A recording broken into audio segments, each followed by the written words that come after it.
Hello and welcome to Franklin Covey's On Leadership series. I am Scott Miller and I serve as your ongoing host and interviewer. Today I am delighted that the renowned neuroscientist, brain imaging expert, psychiatrist, and best-selling author Dr. Daniel Amen is joining us live from his studio in Southern California. Welcome, Daniel. Hi, Scott. What a joy to be with you. Gosh, what an honor to have you here. Daniel, you are renowned for your authorship. You've written, close to 30 titles. You are on TV, I think, almost every day. If I don't see you on Dr. Phil or Dr. Oz or Rachel Ray, you're somewhere on PBS every weekend. So to have you on our series is an enormous honor. We appreciate your time today. Well, you're welcome. I'm a huge fan of Franklin Covey and the productivity solution we did together. Right. You're making a difference in the lives of thousands of companies, which means millions of lives.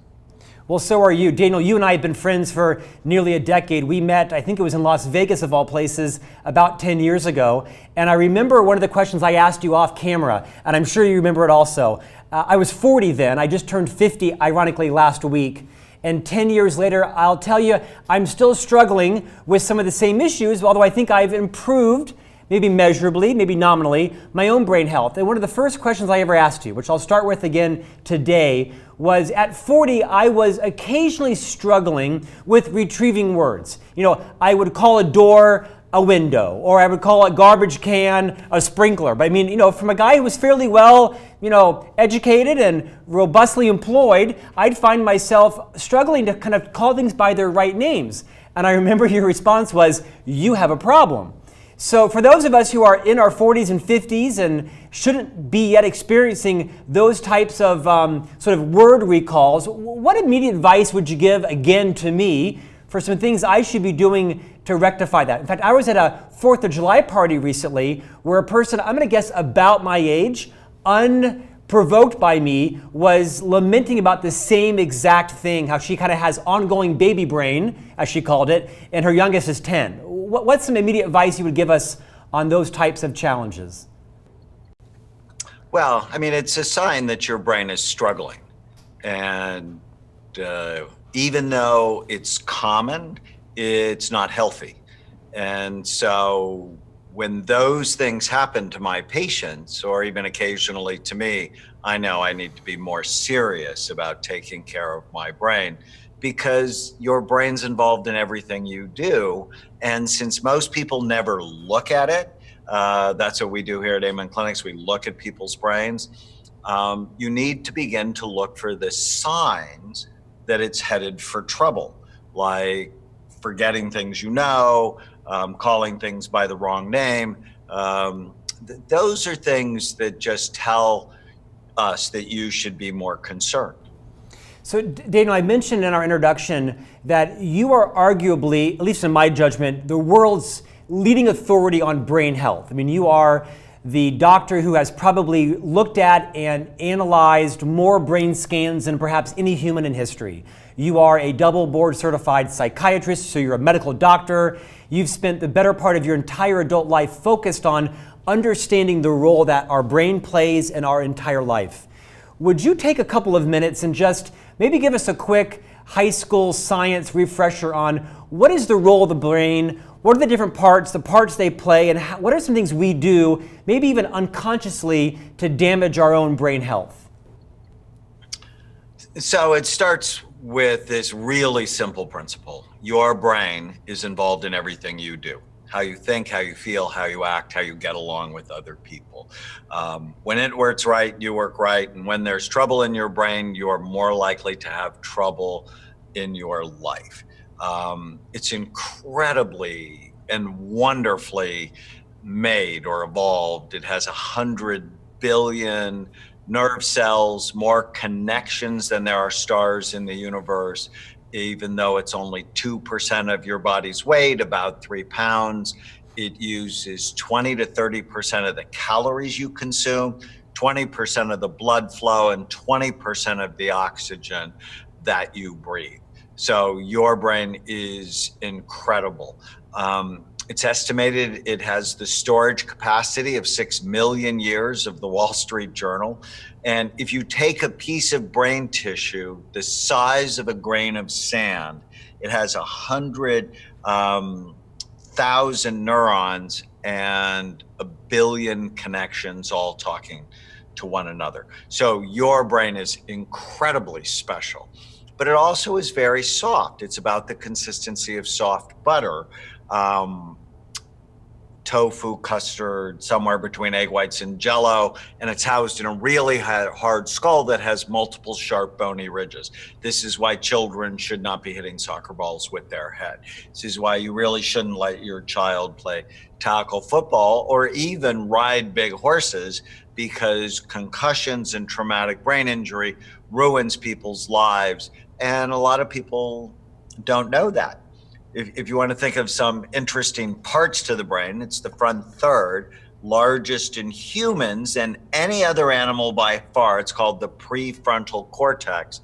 It's the CEO of your life. It's called the executive part of the brain. It's involved with things like forethought, judgment, impulse control, organization, planning, empathy, learning from the mistakes you make.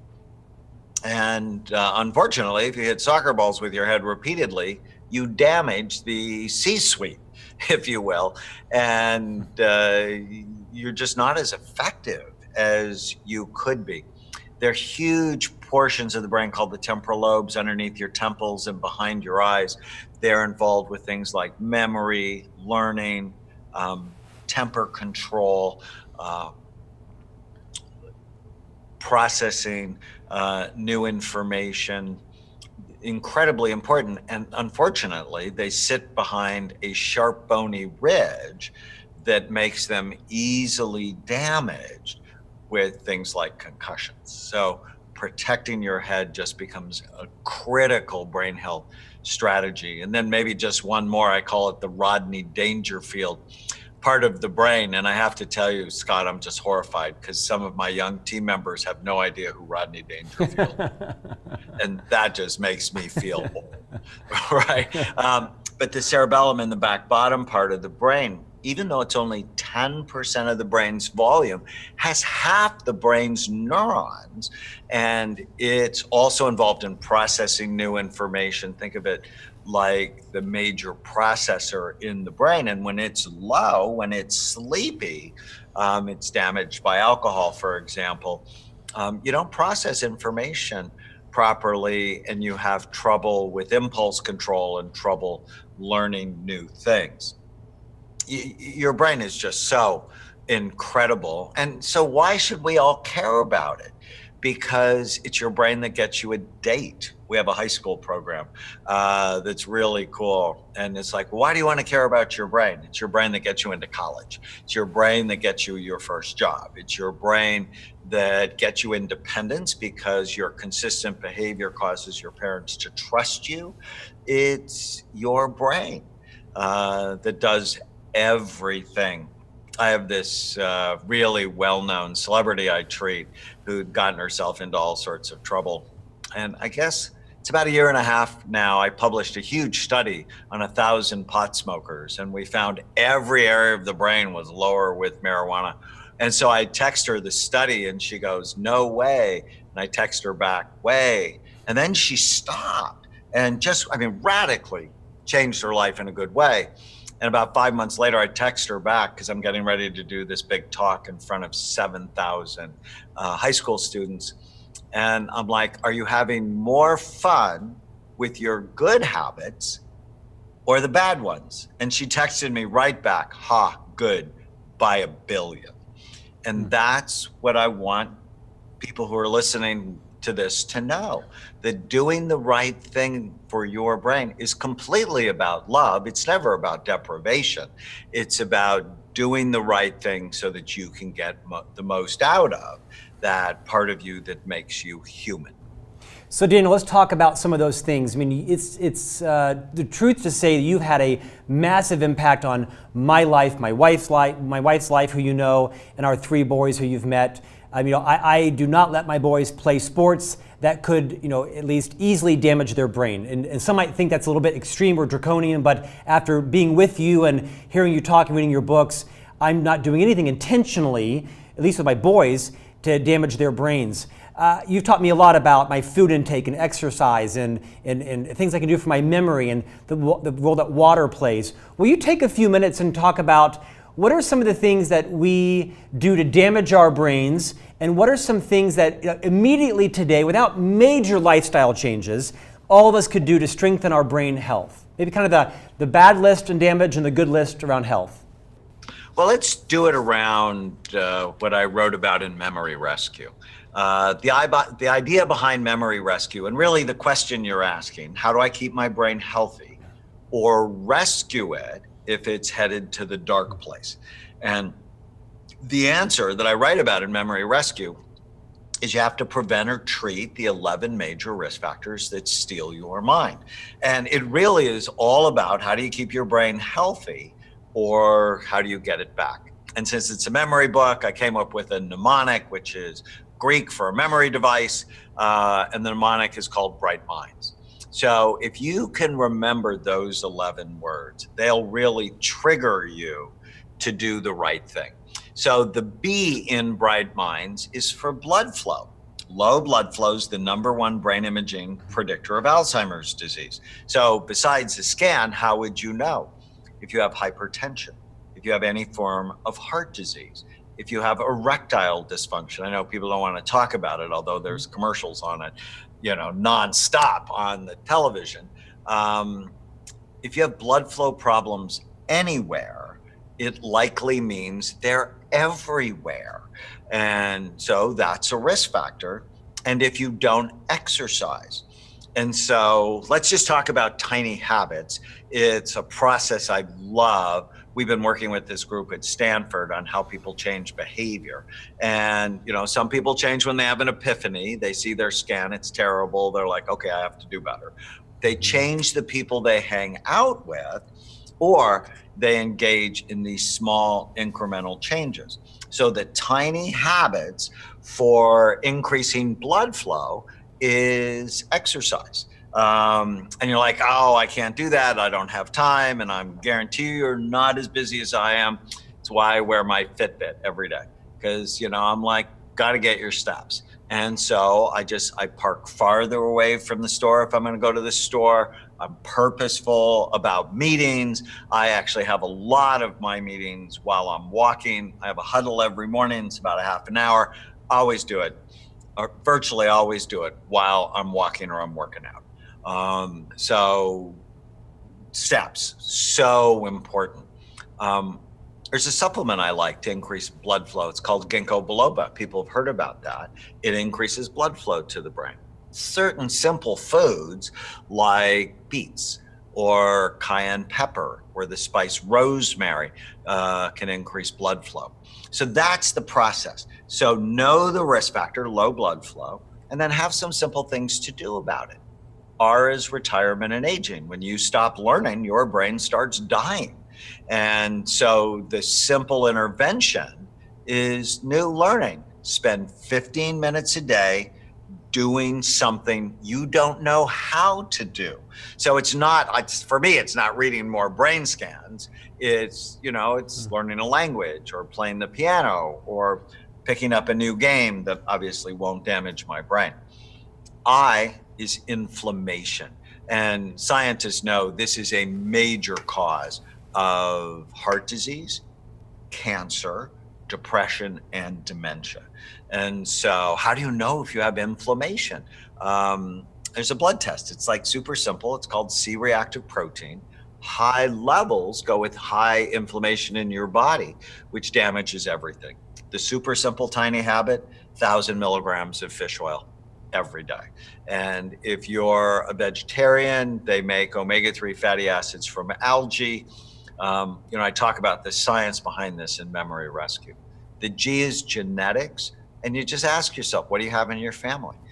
For me, it's heart disease. For some people, it's depression. For others, it's bipolar disorder or it's Alzheimer's disease. And genes, what we discovered, they are not a death sentence.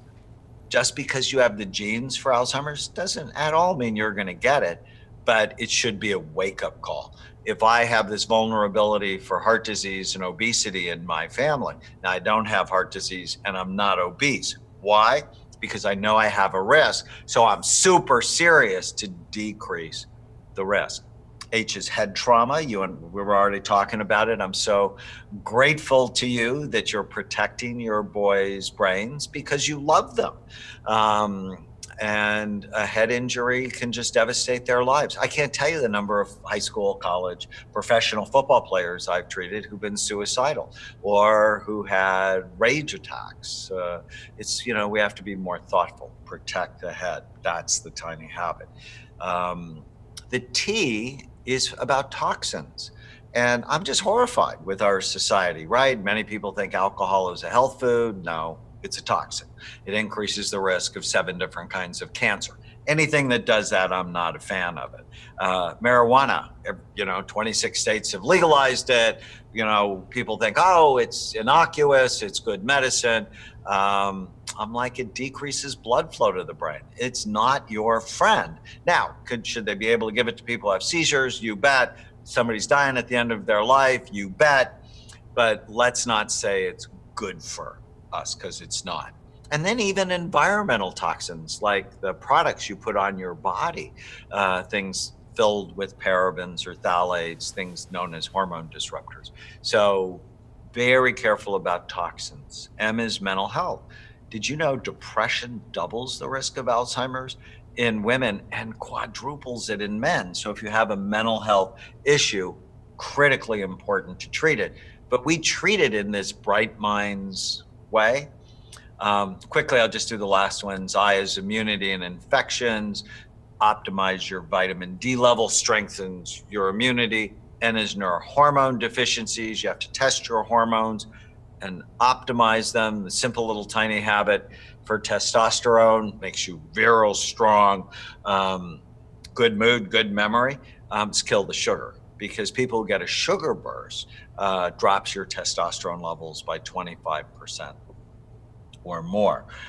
D is diabetes. It's the epidemic in our country. High blood sugar, according to the Journal of the American Medical Association, 50% of us have diabetes or pre-diabetes, which is a disaster for brain function because it damages every blood vessel in your body. And 70% of Americans are overweight, 40% obese. And I published 2 studies that show as your weight goes up, the size and function of your brain goes down. So you got to eat right. It's just absolutely essential. We can talk more about that. And then the S is sleep. And you want to target 7 hours of sleep at night, and you want to turn off your gadgets probably 2 hours before you go to bed so that you're not getting flooded with blue lights that turns off melatonin. So that's sort of a high level overview. The really short answer to the question, it's 3 things. Brain health is 3 things. Got to care about your brain like never before. Avoid anything that hurts it. Know the list. Do things that help it every day. Daniel, enormously helpful. Take Bright Minds kind of a little more tactical. Let's talk about 5 or 6 different categories. Let's talk about liquids. Will you give us your assessment of caffeine, alcohol, water, do's and don'ts, kind of, generally speaking, what should people doing with liquids on a day-to-day basis to increase their brain health? So the brain's 80% water. And so water is critically important. If you're dehydrated, it actually decreases your strength, but also your ability to think clearly and rationally. So I like it if people drink about half their weight in ounces a day. So I'm 150 pounds, so it's like 75, 80 ounces a day. That's really good for me. Caffeine dehydrates you. Plus it's addictive and it constricts blood flow to your brain. So it actually hits a number of the risk factors in a bad way. Alcohol dehydrates you and it's toxic for you and it can disrupt your sleep. So I'm generally not a fan. Now, I know I've like taken people's coffee away and their booze away, and they hate me. And I'm not a fan of moderation. Anytime I hear somebody say everything in moderation, it's their excuse to do the wrong thing. But if you have 1 cup of coffee a day, it's not the end of the world. Please don't have 6. And oh, by the way, 1 venti at Starbucks is 3. And then if you have a glass or 2 of wine a week, it's not a big deal. If you have it every day, according to a study from Johns Hopkins, you have a smaller brain. And when it comes to your brain, size really does matter. It's the only organ in your body where size really does matter. So Daniel, on the liquids, you'd say, a small cup of caffeine a day sounds like maybe 1/3 or 1/2 a cup of alcohol a day. Not every day, but if you said 2 to 3 a week, maybe, not 1 every day. And on the water intake, it sounds like it's probably about, for the average person, 6 to 8 equivalent water bottles, if you will, a day of water. Is that about right? Yeah, I mean, if you're drinking a 24-ounce bottle of water, which are really common these days, then 3 or 4 of those would be right. awesome. So let's talk about diet and food. Can you talk about vegetables, fruits, meats, breads, all that kind of stuff? What are some things that we should be more mindful of consuming and also more mindful of not? So think of a plate. 70% should be plant-based foods. And the more colorful they are, the more plant-like medicines that you're going to consume. And 30% high-quality protein. And if you mix in there, because both fat and protein, both vegetables and meats have fat in them, really high quality fat. So I never want people to think low fat diet. Why? 60% of the solid weight of your brain is fat. So if somebody calls you a fathead, say thank you. So when I teach my patients about nutrition, it's high quality calories and not too many of them. If you're overweight, you need to have a sense of how many calories a day you're putting in your body. And people, for some reason, I can't count calories. I'm like, dude, did you not really pass 3rd grade? Because it's about addition, right? It's just keep a list. When I gain a pound or 2, it sort of irritates me. And on my phone in the notes section, I write down what I ate. And initially the first month or so, you have to sort of weigh and measure things so you know how much is in the food. But I don't know if you're like me. I hate wasting money. It just irritates me. If I come home and the lights are on when they don't need to be on, I know I'm just wasting money, and it irritates me. And so I'll say something. I hate wasting calories. I think of calories like money. And am I investing my calories properly for my energy and health and mental clarity? Or am I wasting them and being sort of dumb with them? Because, physically I'm going to end up bankrupt, just like if I wasn't paying attention to how much money I spent. So high quality calories, water, clean protein. This is the issue with meats. They're often unclean. In fact, you have animals raised with hormones and antibiotics that are depressed because they're raised in terrible environments. Well, you're going to get those depressed chemicals because, whenever I feel bad, my body produces chemicals consistent with me feeling bad. So sustainably raised, clean meats, but protein's really important. The human brain actually started to grow, according to some theories, when humans began eating meat. It just needs to be clean. I'm a huge fan of fish because people who eat fish, grilled or baked fish, filet of fish doesn't count. Grilled or baked fish once a week, they actually have more gray matter in their brain. That means they have more processing units in their brain. Healthy fats, so think of healthy oils like avocado oil or macadamia nut oil or olive oil, coconut oil.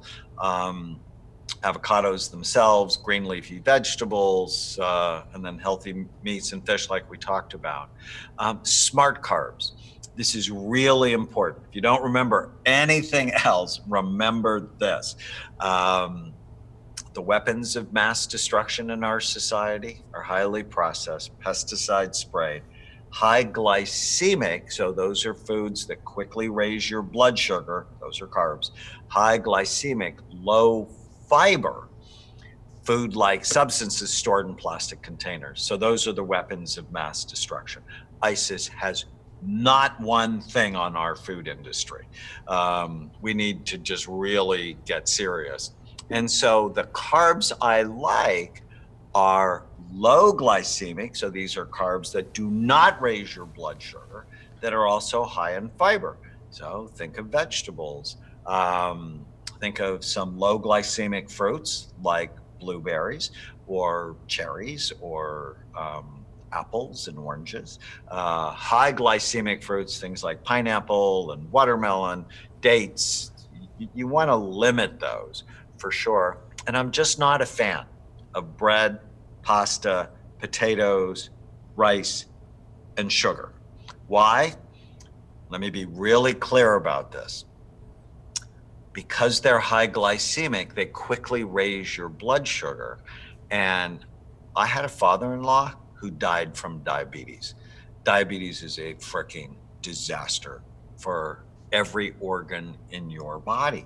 And given that 50% of Americans are diabetic or pre-diabetic, it's driven by our simple carbohydrate diets, and we can do better about that. You want to cook with herbs and spices because they're loaded with medicine. Some of my favorite are saffron, which has been shown head to head against antidepressants to be equally effective, shown to be helpful for women with PMS, enhance sexuality and your memory. So like load up on the saffron, but also spices like rosemary and cayenne pepper. Cinnamon helps to balance blood sugar, and so on. So, and just get rid of artificial sweeteners, artificial dyes, because they've been shown to be harmful to people. I have scans before and after MSG or before and after red dye number 40, and they're not pretty. And people go, oh, but there's nothing left to eat. And I'm like, seriously, God gave you a big brain for a reason. There's like 10,000 things to eat, but you only want to love something that loves you back.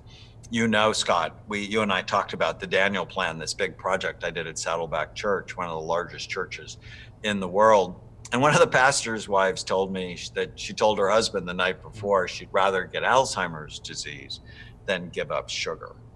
And my eyes got really big, and I'm like, did you date the bad boys in college? I mean, because that's like insane to say something like that. But too often people get attached to what they've done for so long, and the brain hates change, that we really had to shift her mindset to see sugar as a weapon of mass destruction.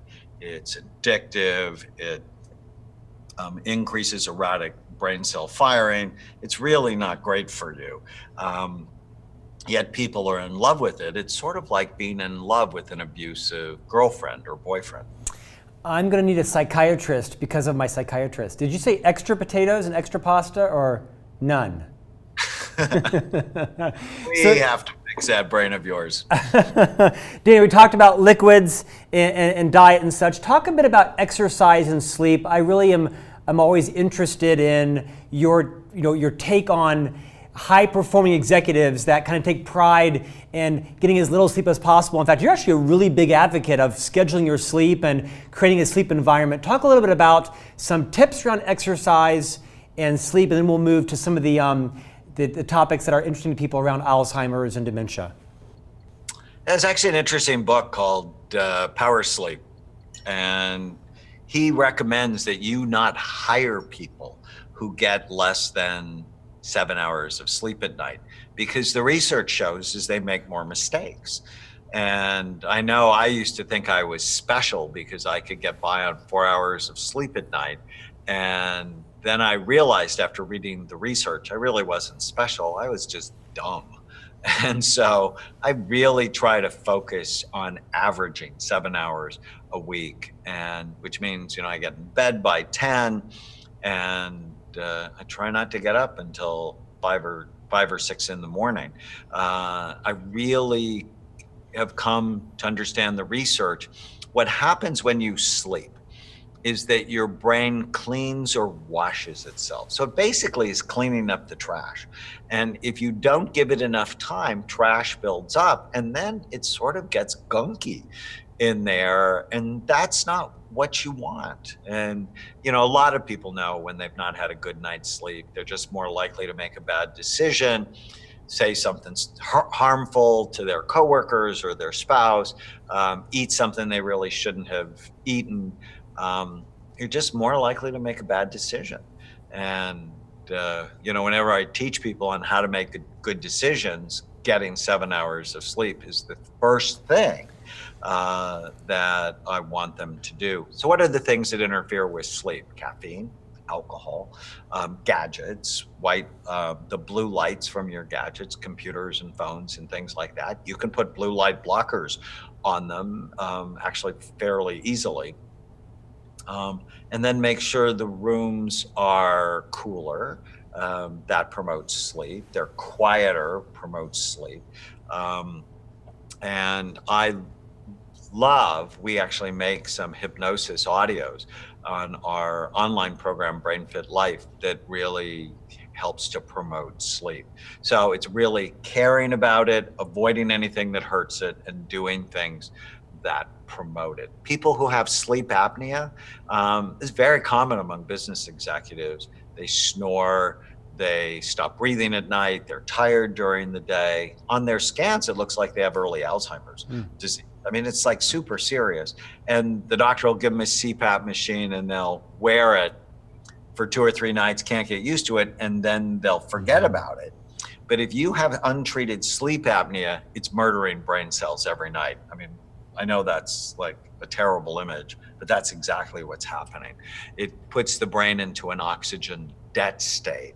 And the brain, we already talked about it, uses 20% of the oxygen in your body. Anytime you put it in a debt state, you're murdering brain cells. Daniel, talk a bit about exercise for a minute. For the average person who's not, at the gym every day, is there a particular type of exercise or amount that you'd say we should each be doing each day to keep our blood flow and the oxygen to our brain? I'm actually going to give you sort of an unusual answer for a doctor. I am completely not a fan of marathons and extreme sports, because when I scan the people that do it, their brains look toxic to me. I'm a fan of walking or running, getting your heart rate up, but not going for a long walk. I want you to do burst training, because burst training has actually been found to increase the little powerhouse power plants in your cells called the mitochondria. And so if you go for a half an hour walk, what I want you to do is run or walk as fast as you can for 4 or 5 1-minute bursts. So high intensity training has been found to be as effective, maybe even more effective than long distance training. So burst. And then I want you to be strong. For men and women, I want you to lift weights at least 2 or 3 times a week. And the reason for that is the stronger you are as you age, the less likely you are to fall, and the less likely you are to get Alzheimer's disease. In addition, when you're walking, I want you to walk like you're late. So people who are 80 who can only walk a mile an hour have a 90% chance they will not live until they're 90. People who can walk 3 miles an hour when they're 80 have a 90% chance they will live until they're 90. So that one statistic sticks in my mind, that if I'm walking, I'm moving. So move it out, lift weights, have these high intensity bursts, and then do something from a coordination standpoint. Did you know, I don't know if we've ever talked about this, but people who play racket sports actually live longer than everyone else. It's a high intensity thing. I play table tennis. But the coordination exercises help to activate your cerebellum. And when you activate the cerebellum, you're really turning on the rest of the brain because I mentioned earlier, it's the brain's processor. Daniel, are there any myths you might debunk around Sudoku or dancing or chess or board games as it relates to keeping your brain active, independent of those other things you mentioned? I think the myth is if I do crossword puzzles, that's enough. And doing crossword puzzles actually works the left front side of the brain. And if you just did that as your new learning tool, it's like going to the gym, doing right bicep curls, and then leaving. So you want to work out your whole brain. And so by playing table tennis, for me, I'm working out my cerebellum because it's very much a thoughtful game. I'm also working out my frontal lobes. So if I do that, plus go to dancing with my wife, play piano, I'm beginning to work out multiple areas of my brain. And that is a much more efficient way to keep your brain healthy. Now, of course, if you drink while you're dancing, it completely eliminates the benefit. That makes sense. Daniel, I want to talk about Alzheimer dementia and then ADHD, and then spend some time talking about how organizations can invest in their leaders and employees' brains. First, something everybody's facing in their life. Everyone has a relative, a neighbor, a friend, a colleague, someone, a parent, grandparent who is suffering from either dementia or Alzheimer's. You've written about, spoken about, published, evangelized a lot around helping to slow the process.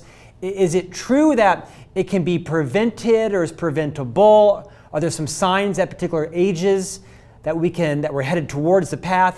Kind of tell us your truth around that topic, and what are some things that we can do to help either slow the process or decelerate, as I think you say, that the process towards either of those afflictions? Dementia is a huge problem in the United States, and it's getting worse. Alzheimer's, about 5 million people have it now. It's estimated to be 15 million people by 2050. But the statistic that just horrifies me is if you are blessed to live until you're 85 or older, you have a 1 in 2 chance of having lost your mind. So you have a 50% chance of being diagnosed with Alzheimer's just by the fact you're 85 years old. So that horrifies me. The second thing that horrifies me around this is what we know is Alzheimer's disease actually starts in your brain decades before you have any symptoms. So I remember once I diagnosed a 59-year-old woman with Alzheimer's disease. She likely had negative changes in her brain in her 20s. So those people who are waiting until they lose their minds to get serious about being healthy, you want to rethink that. All of us should always be on an Alzheimer's prevention program, which is basically the Bright Minds program that I write extensively about in Memory Rescue. Those are the 11 major risk factors, and we use those. If you're diagnosed with Alzheimer's, that's exactly how we intervene to try to slow or even reverse the process in your brain. I think this is, you have to take a multi-pronged approach and really get obsessed about brain health. They're never going to find Alzheimer's treatment in a pill that looks at a single mechanism, because there's just not one way your brain falls apart. You have to go after the war on multiple fronts. So I'm guessing the previous advice was the same advice. Is there anything in particular that people who either have a relative who has Alzheimer's, therefore they think they're predisposed, or they're starting to worry about it on their own, are there any additional protocols you might advise on how each of us can start our own prevention program in our 30s, our 40s, and our 50s? Well, if you have it in your family, the big intervention is you have to be serious as soon as possible. And you have to know that genes are not a death sentence. That's like the big headline of what we've learned in genetics over the last 20 years is there's a part of genetics called epigenetics, which means your habits turn on or off certain genes, making illness more or less likely. So if you know, and you can have the genes tested, if you know you have a genetic vulnerability, you either have the genes or you have family members, you just have to be so serious about doing all the other things right. So many people, they go, oh, I have it in my family, and they take a fatalistic view. Well, there's nothing I can do about it. And then they eat, drink, and, they do the wrong things.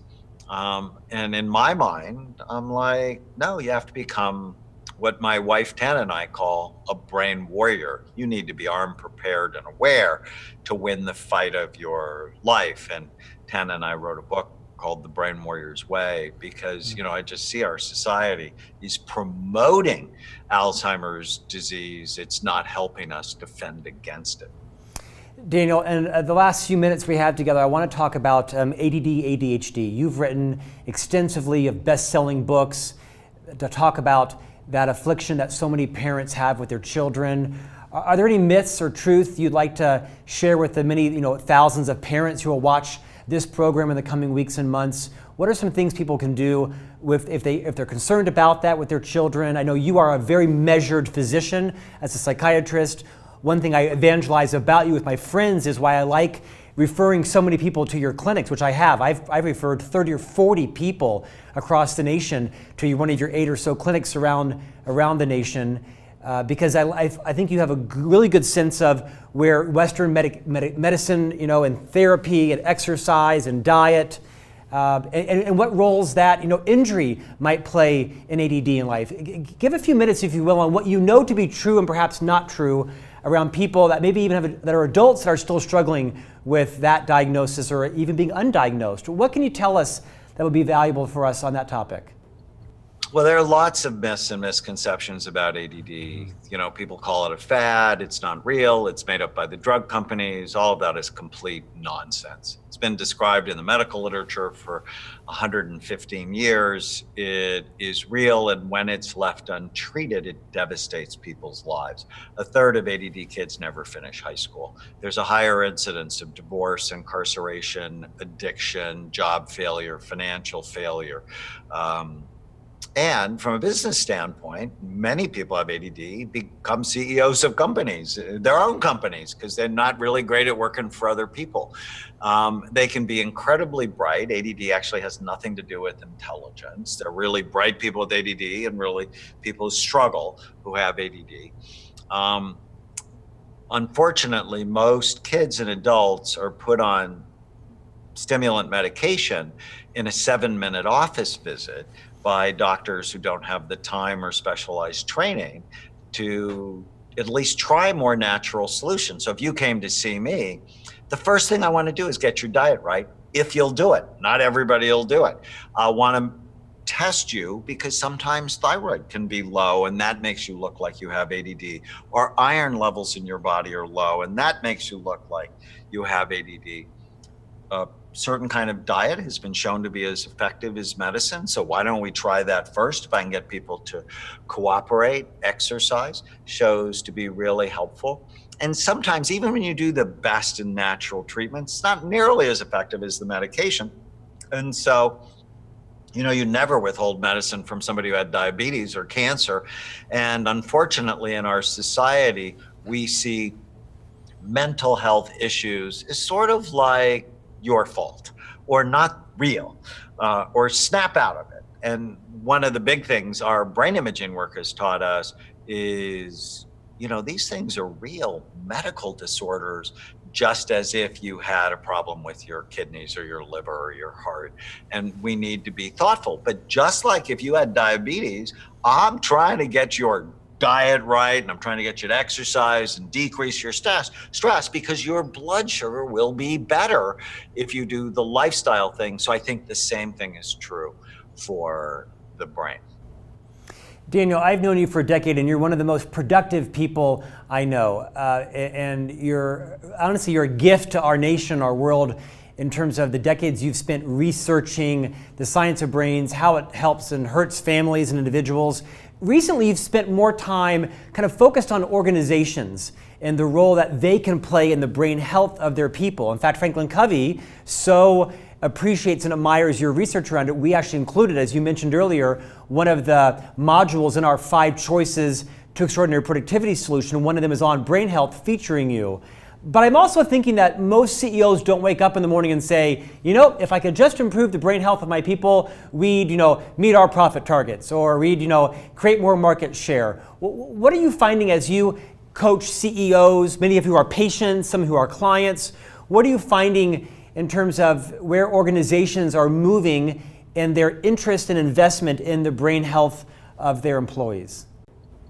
So we're actually, I did a fun project with the NBA, with NBA referees, and we planted brain health there. Why? So they'd make better decisions. So there would be less employment issues. So they would get along with each other better because, it's an incredibly stressful job. We're working with a new company in Southern California called Earth Friendly Products. They produce green cleaning products, and I love them. They're just amazing. And the CEO just totally gets, if my employees' brains are better, they're going to be happier. They're going to be more productive. They'll get along better. They'll be more creative. When you don't care about your employees' brains, you don't care about yourself, because your profitability long term has to do with the moment by moment functioning of their brain. If you just think of the prefrontal cortex that we talked about, forethought, judgment, impulse control, organization, planning, empathy, learning from your mistakes. If a business doesn't have that, they're not going to ever live up to their potential. And so that's why we're so excited to work with Franklin Covey and to work with individual companies to plant brain health, because ultimately it starts with the 3 pounds between your ears. Daniel, let's end this on a final kind of personal note. I'd like you to kind of speak to the audience of the thousands, millions of people who might see this in the coming weeks and months as if they were parents. Many of them are. And I'd like you to give each of us some really practical things that we should all be doing today as it relates to our children. Because I told you, you've had a big impact on my parenting style in terms of how you've taught me so much. I mean, I remember one time you talked to me about one of the best ways to connect with my infant children was to get down on my knees and get to eye level with them. I've been on my knees with my boys thousands of times, sometimes, kind of groaning, because you talked about how to connect with your children. You're also a psychiatrist. Give us a rapid fire, your experience, thousands of patients as a psychiatrist, a brain expert, a neuroscientist. What are some things that parents can do tonight to ensure the brain health of their children in terms of safety and helmets and sports and food? Just kind of remind us of all those things as parents we should do starting today. So here's a whole bunch of tiny habits, these little tiny things you can do to dramatically improve your children's lives and your relationships with them. The first one is play a little game with them. Since Chloe, who's now almost 15, since she was 2, she and I played this game together. We call it Chloe's game. Is this good for my brain or bad for it? So whenever we come to a decision point in the day, hey, sweetie, is this good for your brain or bad for it? Playing football, she'll go 2 thumbs down, God's butter, that's crazy. If I say avocado, she'll go 2 thumbs up, God's butter. If I say blueberries, she'll ask me if they're organic. I mean, really begin to plant these habits just by going good for your brain or bad for it. Start every day by saying to each other, today is going to be a great day. That way, you're going to begin to work on their unconscious mind to find what's right rather than what's wrong. The brain was programmed to find problems because either you were made or you evolved in a world that was very dangerous, and we don't need to wake up with fear. end every day by just at dinner time or at bedtime, go, hey, what went well today? Just to get their dreams right, because you're teaching them to focus not on what's wrong, but on what's right. Spend 20 minutes a day with your children every day, doing something with them they want to do. Just why? Because it helps bonding. I wrote a book once called Healing the Hardware of the Soul, and there's a chapter in the book on how to make your child a Republican, a Democrat, or anything you want. If you bond with that child, they'll pick your values. If you never spend time with the child, if you're nasty and you don't listen to them, they're going to pick the opposite values. So you're going to influence the values they pick. So it will really depend on your bond with them. And bonding requires two things: time, actual physical time. And during that 20 minutes, no commands, no questions, no directions. Don't hassle them about their relationship with their siblings, their room, their homework, none of that. And then learn this technique called active listening, that when they say something to you, don't give them your 2 cents. I know you have a lot of experience and you want to pour it into their head so they don't make the same mistakes you do, but don't do that. Listen, repeat back what you hear, let them talk without you interrupting them. Unbelievable how that will bond and connect them with you. So Chloe's game, listening, and then the last thing is you want to notice what's right more than what's wrong. Oh, by the way, this is the same way you manage people. But notice what you like more than what you don't like. Daniel, you taught me a concept, a decade ago about ants and the impact that ants has in your psyche. Share with that for the audience, for those who may not be familiar with your concept around ants. I actually have a new children's book called Captain Snout and the Superpower Questions. It's based on this idea that every time you have a thought, your brain releases chemicals every single time, and every cell in your body actually responds to every thought you have. So if you have negative thoughts, your hands get colder, they start to sweat, your breathing gets funny, your brain function goes down. And thoughts are automatic, they just happen. And I call them ants, automatic negative thoughts. And so you need to develop an anteater in your head to get rid of the bad thoughts.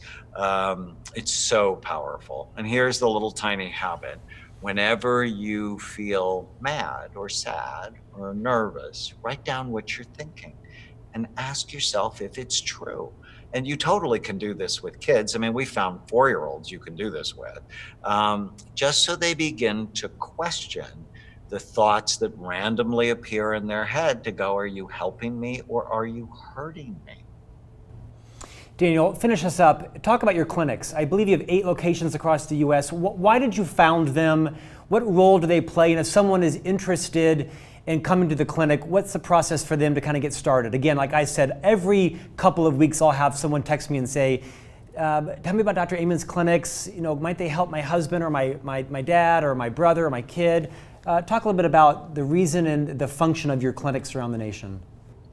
So at Amen Clinics, we're a group of, almost 40 psychiatrists, and we believe that we should look at your brain before we go about changing it. But then there's so many non-pharmaceutical ways to change your brain. We want to always teach you how to put your brain in a healing environment.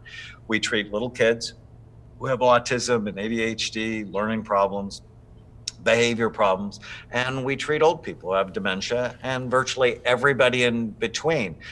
Depression, anxiety, bipolar disorder, PTSD, OCD, couples and families who are struggling. And we couldn't be more joyful. On average, people are complicated when they come see us.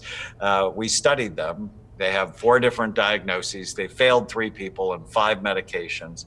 But at the end of 6 months, if we treat them, 84% are better. So we have one of the highest outcome in mental health treatment. Our clinics, we have 4 now on the West Coast, Bellevue, Washington, Walnut Creek outside of San Francisco, Encino just north of Los Angeles, Costa Mesa in Orange County. Brand new clinic in Chicago, another one in Manhattan, Washington, D.C. Lord, they need it there, and Atlanta. And so, yeah, amenclinics.com. You can learn about what we do. And if you want a better brain or a different way to work with the mental health issue you have, we would love to see you. Daniel, I'm guessing there is at least one more book in the hopper. What can you tell us about what's on the come in terms of your authoring and books, your book pipeline? I just filmed night before last our new PBS special for December of this year, 2018, based on my book, Feel Better Fast and Make It Last. So what are the things people do that help themselves feel better now, but not later, versus what I teach my patients now and later? And it's powerful, lots of super practical pieces of information and Feel Better Fast, because it really is possible to feel better fast in a way that lasts. Daniel, I'm guessing most therapy sessions are just under an hour. We've hit just under an hour, so thank you for your time. We could use more of your time. I'm so honored and grateful that you gave this hour to Franklin Covey and to everybody watching this series. Please give our company's best to all your associates and my personal best to your wife and your children, your grandkids. We appreciate the gift that literally you've given humanity in terms of helping all of us just be a little bit more thoughtful and mindful around how to take care of the one organ that we often don't see or treat very often, as you say. So thank you so much. I'm grateful for your time, Daniel. Have a great week. Appreciate you. Thank you, my friend. Thanks. Thank you all, and we'll see you back here next week. Thanks so much.